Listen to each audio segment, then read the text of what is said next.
Hi everyone, this is the acyuta-bhava from Nightlight Astrology. I hope you're having a nice weekend. Today I've put together a little bonus content for you to introduce you to my Bhakti yoga page if you haven't checked it out already.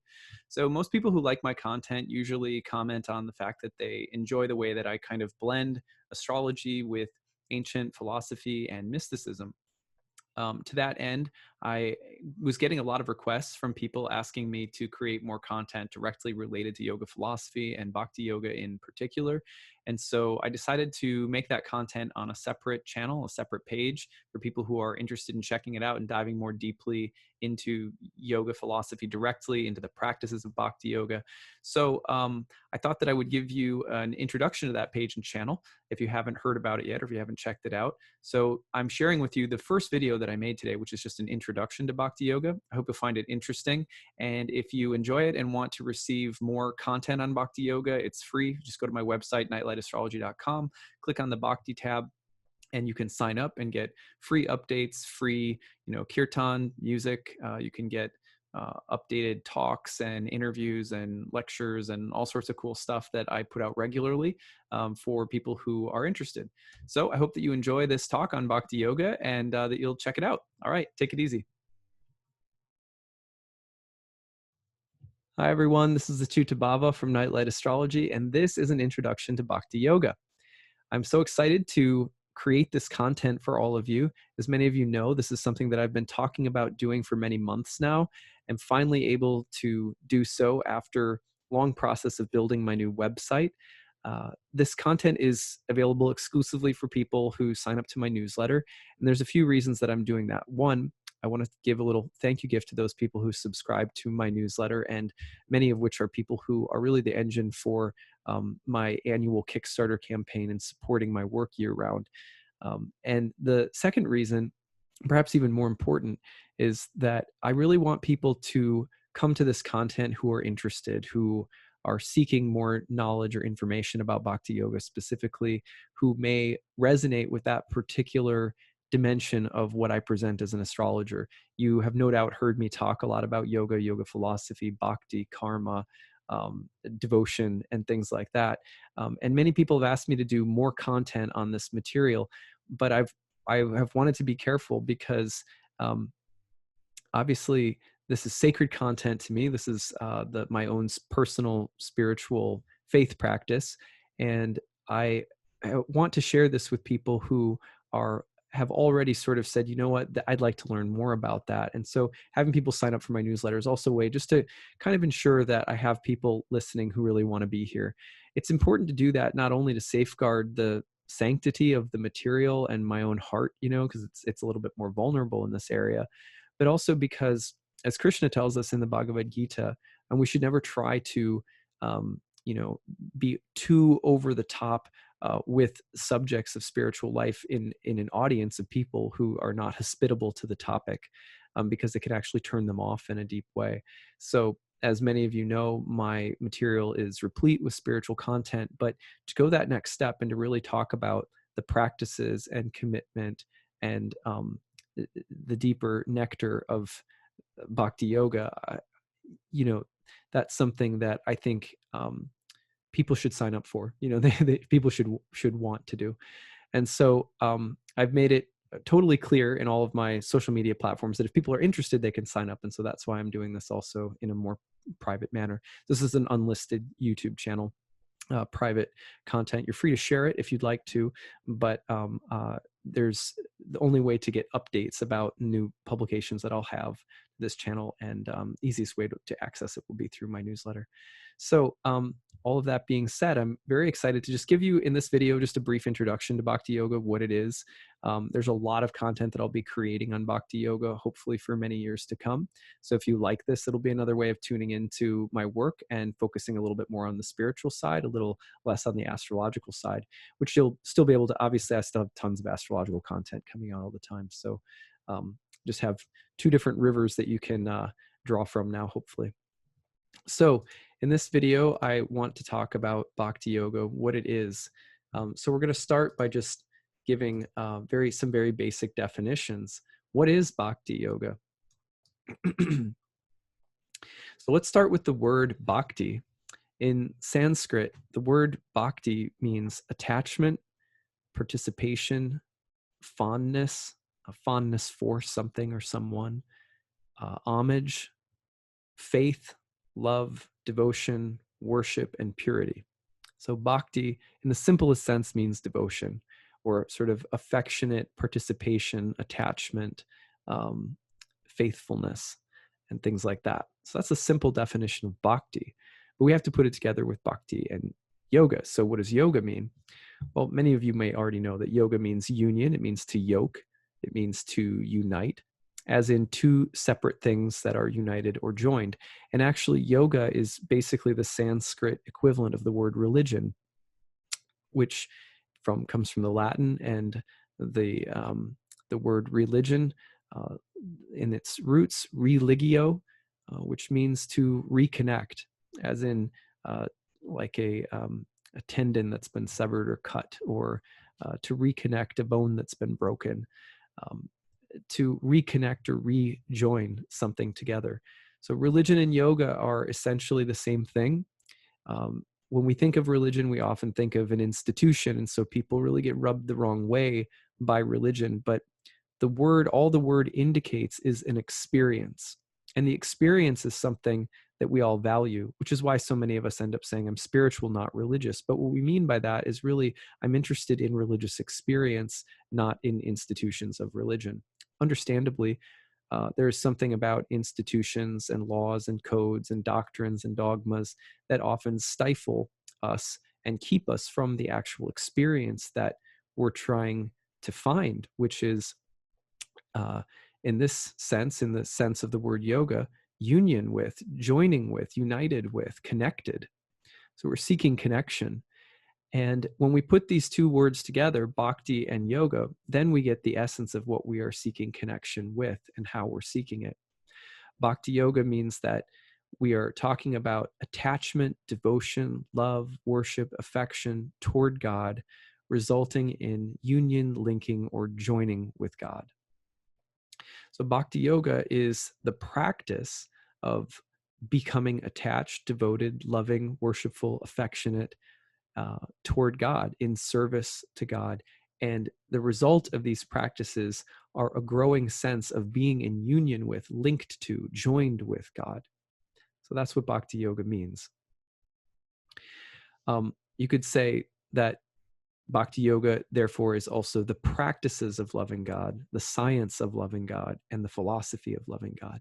Because while there is, in essence, the experience of loving God is what we're after, a part of what we'll talk about as we go on in this series about bhakti yoga will be some of the difficulties that prevent us from doing that, some of the obstacles that we face, and some of the practices that we need to take up in order to help us cultivate love of God in the heart, in the soul.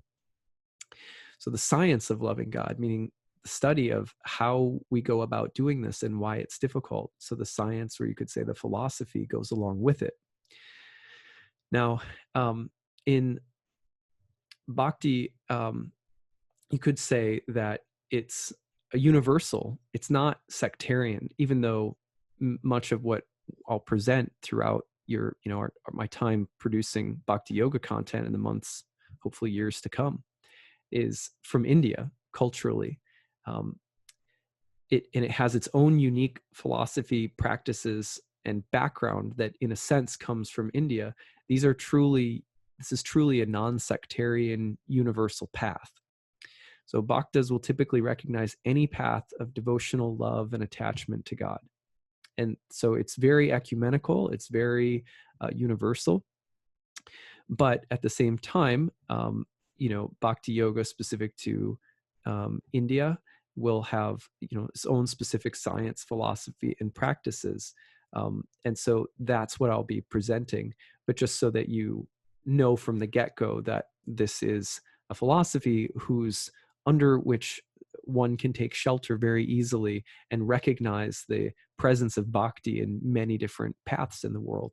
So in the particular tradition of bhakti that I belong to, for example, in the sort of more formal, bylaws of the particular sort of society that I belong to, it said that we recognize any tradition that embraces a love of God.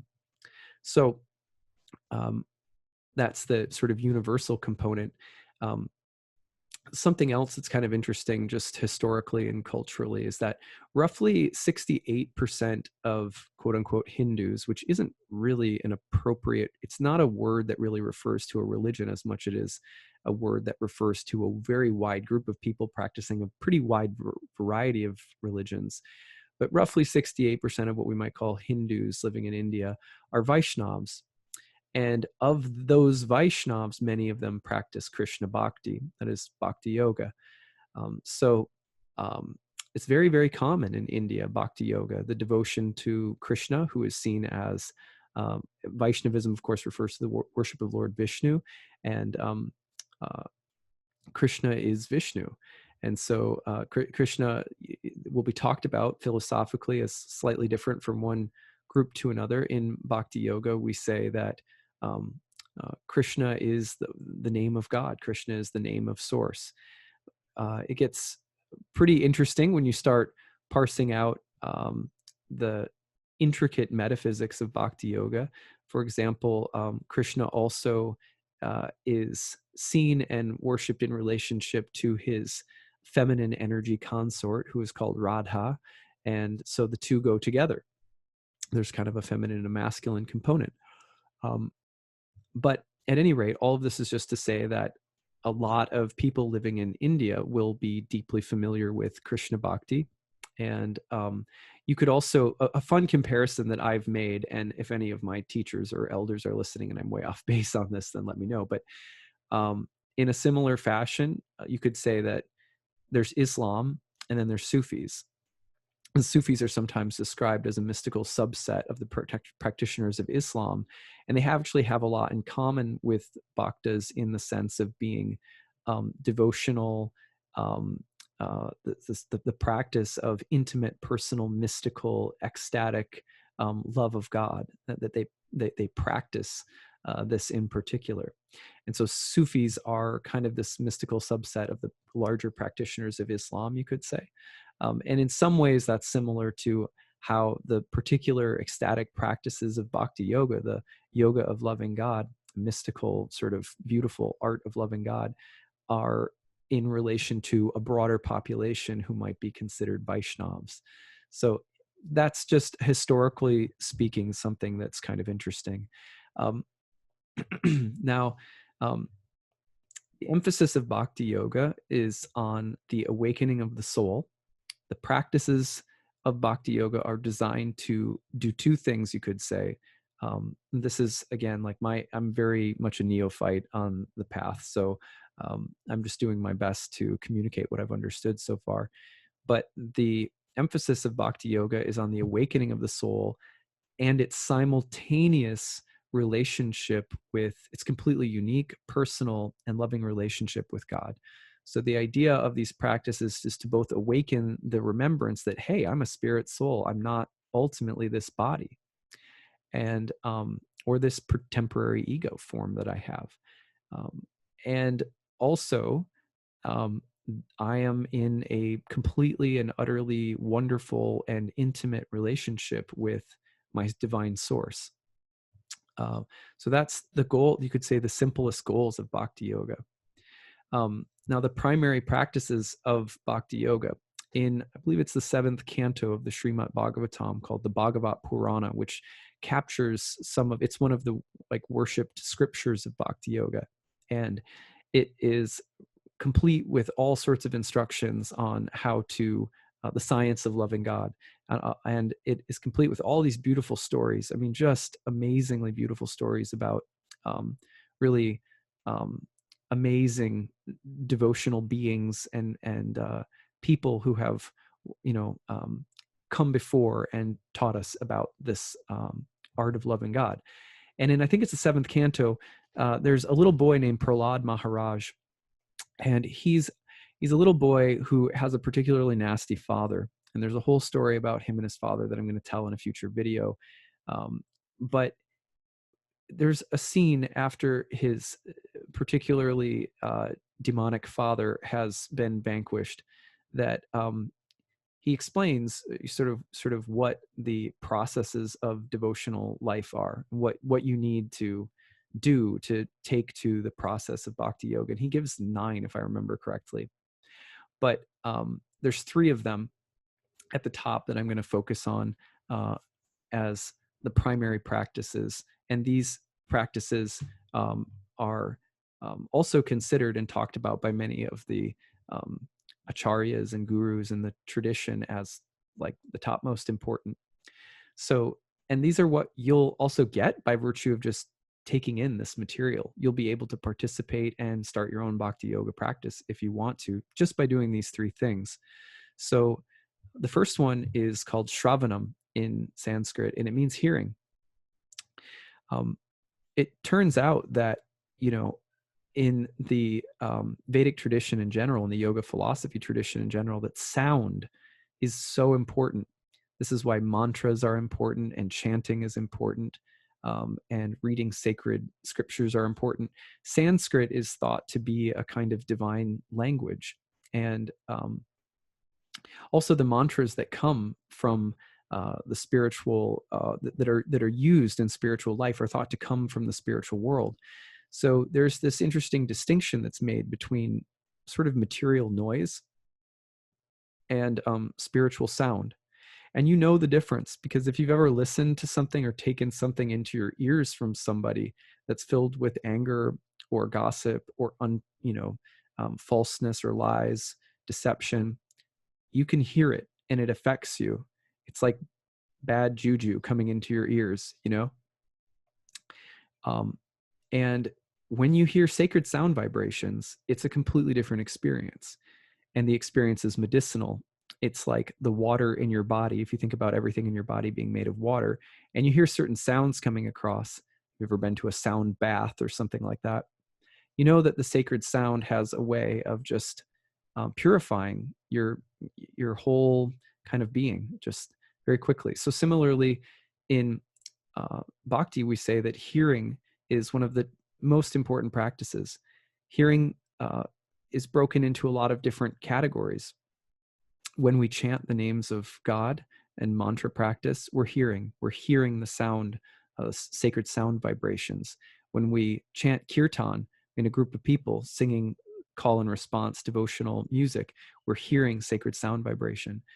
Even when we keep our environments clean and filled with sacred music, we're taking in, and in that way, we're naturally awakening the soul in its natural relationship to God. Now, hearing also means hearing from great teachers and great saintly people through spiritual texts like the Bhagavad Gita, through each other and sharing our realizations and insights and reflections on spiritual life, through hearing talk about God, through hearing questioning about God, through hearing stories about God. Just hearing about spiritual life in general is the number one most important things, that our ears be filled with the sounds of spiritual life, from saints and gurus and teachers to plain old neophytes, just talking about God. That by doing that, we start to purify ourselves and we start to awaken the heart and soul of who we are, and that relationship with God that we have, God in all things, God is our source. We start to awaken that, and that's the kind of happiness that in bhakti we say everyone is looking for. So hearing is the most important thing, and by taking in these videos, you're going to get a little bit of that, not because of me, just because the subject matter, right? So that's one thing that hopefully these videos will accomplish, and also help give you more references on other talks you can listen to, great books you can read, great music you can hear, things you can chant so that you hear. So that's the first one, Shravanam. Now, chanting is Kirtanam. Kirtanam means like kirtan, if you've ever heard of kirtan before. On one level, kirtan means call and response devotional music. So if you've ever been to a yoga studio and chanted in call and response before, when we, in Krishna Bhakti, when we sing to God and we call out God's names, and the singer sings and the congregants chant back in response, that this is a form of hearing, and it's a form of saying, of speaking. So hearing and speaking about God, and singing and chanting about God as well.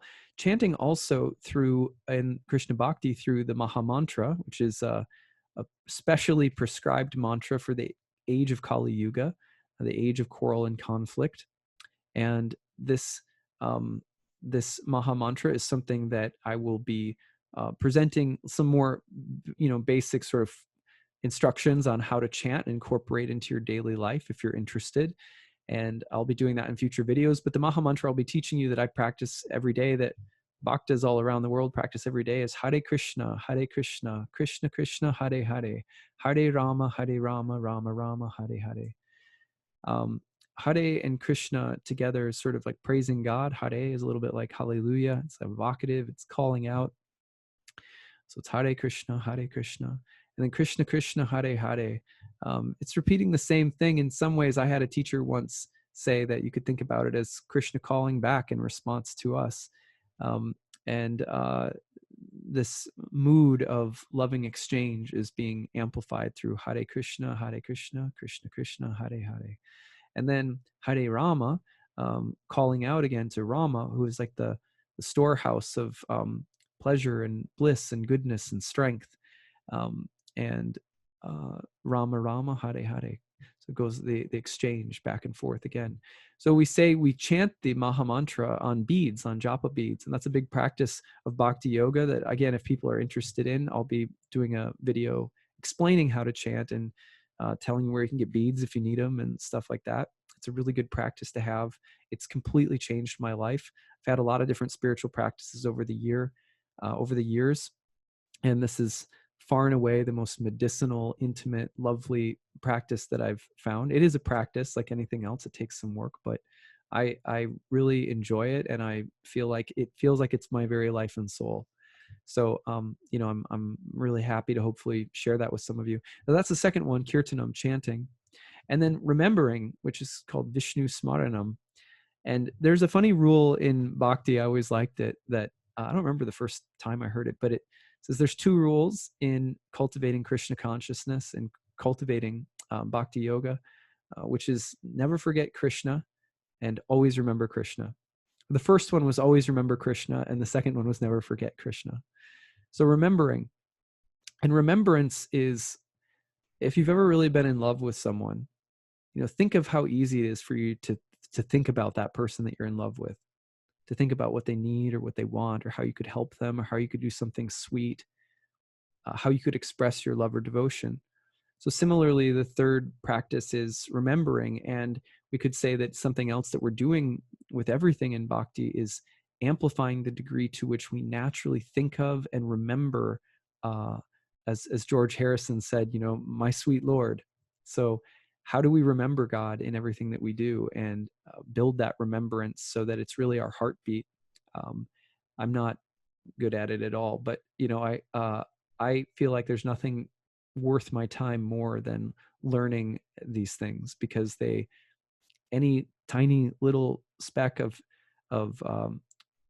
the ability to connect with God has been real and true and uncomparably blissful and beautiful, and it's helped me to love others and to become a better person. Jesus gave the essential bhakti teachings when his disciples asked him what were the most important teachings from the law. And he said to love God with all that you've got. That was number one. And number two was like it. The second most important commandment was like it. And it was to love others as you love yourself.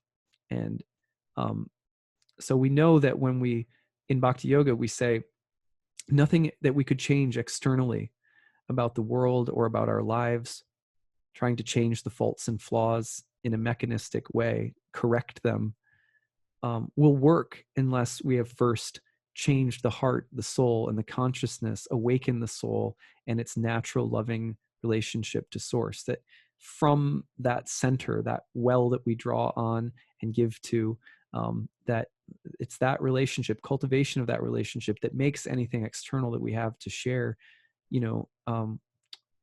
worth anything, that it'll make it substantive and lasting.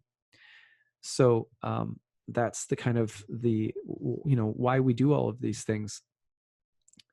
The natural byproduct and spilling over of cultivation of bhakti is that we love others and we start to see God in everything. So in the weeks ahead, here's what you have to look forward to. You'll get to hear about bhakti. Just hearing about bhakti for many people, including myself. I mean, one of the main reasons I got into it was because by hearing about it, I was attracted to it. It's often said that hearing about bhakti is draws people to it, and people just want to keep hearing about it, like the bees are naturally find their way to the nectar, and to the and the bees end up naturally seeking out the flowers to land on. And we start talking about bhakti, we start talking about love of God, we start talking about devotion, affection, love of source, awakening of soul, that it draws us in. So you'll get to hear about bhakti, which goes back to hearing. You'll get to learn how to chant. The second devotional process that I outlined, I'll show you how to chant. I can't tell you, uh, I can't tell you very much, because I'm just like a total neophyte, but I can tell you a few things that I've learned, and that might work for you. But to even just the basic, like when I got my first instructions on chanting, they were pretty simple. Here's the mantra, go chant it. And but the chanting mantra practice is amazing. So you get to learn that if you're, if you're interested. And then you get to learn simple ways of remembering. A lot of very simple ways that we can bring remembrance of God into our everyday life, so that we really feel full with God in our mind, in our heart, in our environment. And I wouldn't do this if I didn't think that it was deeply valuable, and that many people who are suffering and looking for connection couldn't really benefit from it. The natural disposition of the soul from the standpoint of bhakti yoga, this has come, everything I say comes from my guru, or from my gurus, plural. I have a number of teachers who've been important to me, but my initiating guru often says that the heart is like a cell phone that's always looking for a Wi-Fi signal to connect to. So that saying no to the bad things in life, saying I reject that, I reject animal cruelty, or I reject worldly consumption, or I reject harm to the environment, all of those things that we know are bad, or that we see within ourselves. I reject my judgmentalness, or I reject my impatience. It's one thing to see what isn't working, but the natural position of the heart isn't to reject and simply judge and condemn. The heart's looking for connection and love and attachment to something that's beautiful and lasting. We're all looking for that. And so in Bhakti, we say, all of these practices are meant to help us connect to something in the positive. And so we also, in Bhakti Yoga, we emphasize bringing all of our emotions, all of the diverse energies that comprise us and that make human life what it is, that we learn to see them all in relationship to God and use them all in cultivation of love of God. Plus, you'll also get some really cool things like Bhakti music. I'll try to expose you guys to cool resources for music, cool lectures that you can listen to, cool interviews. I'll try to bring some people in outside of myself to talk about Bhakti, so you can hear other people's perspectives, including some of the beautiful men and women in the yoga community that I belong to. And you'll have some instructional videos on how to do little bhakti practices in your home. You'll have, if you want to, you can even learn how to set up a home altar, how to have a home altar practice. You'll get lots of philosophy, storytelling. And of course, if you have questions about anything regarding bhakti yoga, you can always ask them, and I'll do Q&A episodes as well. So that's what you have to look forward to. If you have any questions about any of this already, you can feel free to email me at info@nightlightastrology.com, put Bhakti question in the subject line, and I will put it into a Q&A folder. Just make sure that you are comfortable with your question. It'll always be asked anonymously, but be comfortable with your question being asked as a part of a response in a video. If you're uncomfortable with that, just make sure you say that in the letter that you write. So that's what I've got. In Bhakti Yoga, when we say hello and goodbye to one another, generally we say Hare Krishna. So I will say that all to you now. Hare Krishna. It's very good to share all of this with you. I look forward to lots more in the weeks to come. And thank you all for being so patient. I know I said that this was coming out around the new year. It's almost April now. So thank you so much for your patience. All right, take it easy, everyone. Hare Krishna.